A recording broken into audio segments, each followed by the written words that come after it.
Hello everyone, आज म तपाईहरुलाई NTC को 4G राउटरको अनबक्सिङ र रिभ्यू गर्न गइरहेको छु। यो राउटर कस्तो ठाउँमा चल्छ, स्टार्टिङ किन्दा कति पर्छ, कति जिबी डाटा पाइन्छ, के कस्तो सुविधा छ र खरिद गर्न के डकुमेन्ट चाहिन्छ भन्ने विषयमा कुरा गर्नेछु। यदि तपाईँ यो च्यानलमा नयाँ हुनुहुन्छ भने सब्स्क्राइब गरिदिनु होला।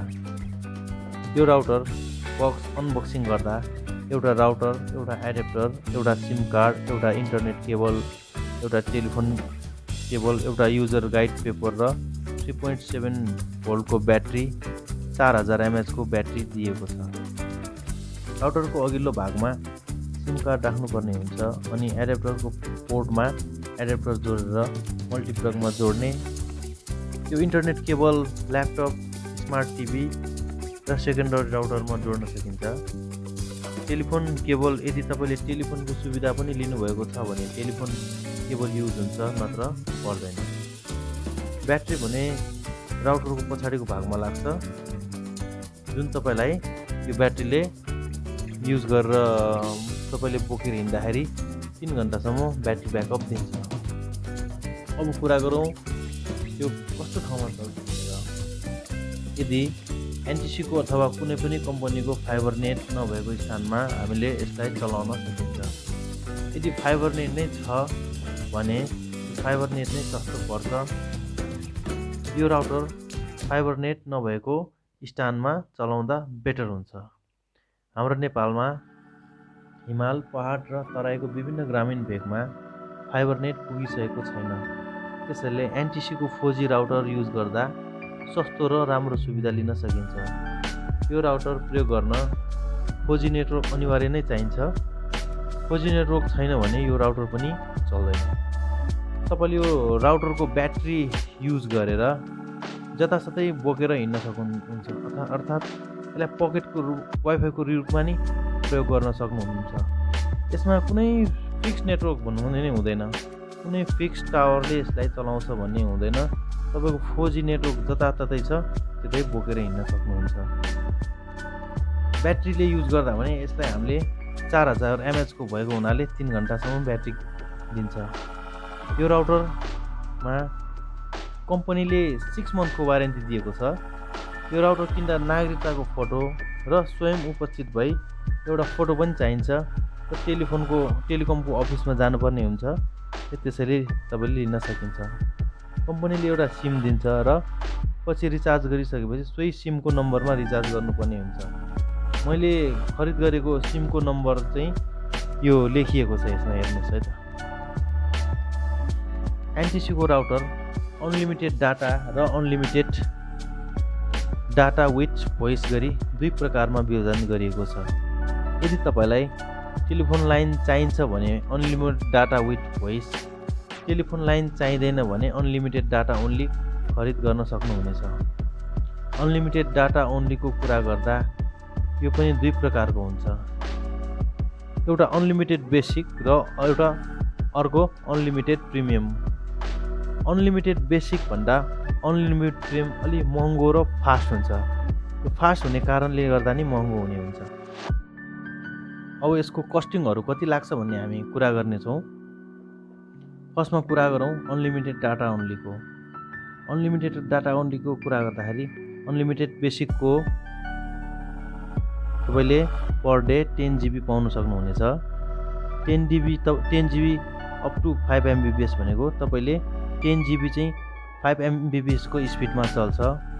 त्यसपछि 10 GB तपाईँको सकिसकेपछि 1.5 Mbps को स्पिडमा चल्छ। यो थ्रोटिङ स्पिड भनेको छ।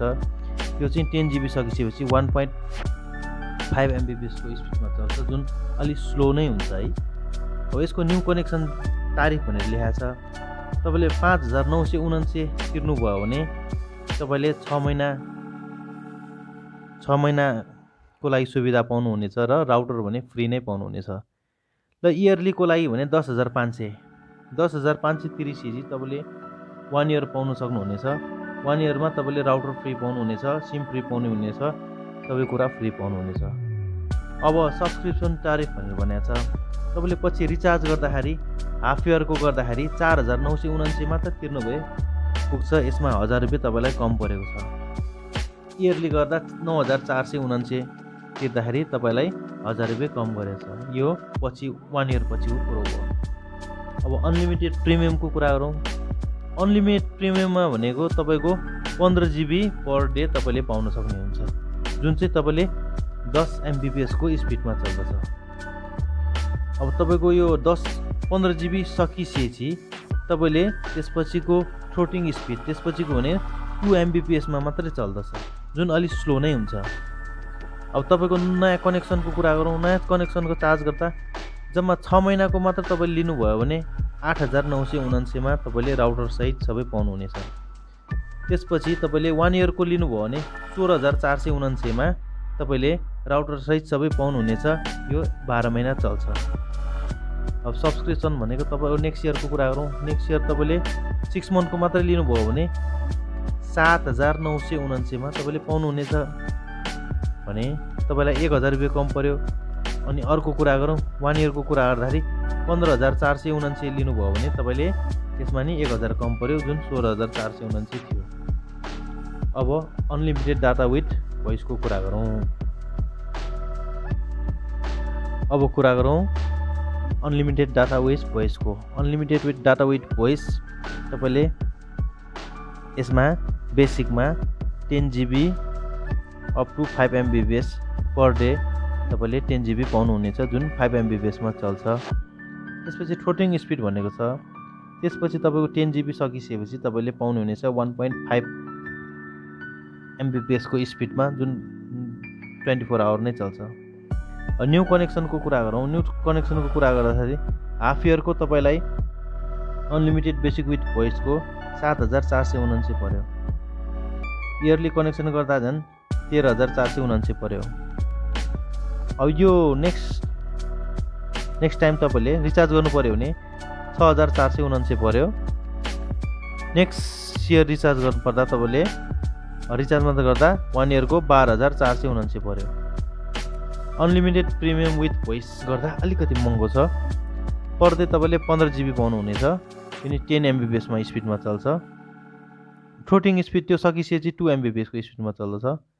यसमा तपाईँले हाफ इयरको रिचार्ज गरेर लिँदाखेरि 10479 पर्दछ। अनि इयरली रिचार्ज गरेर लिँदाखेरि राउटर सहित 19479 पर्दछ।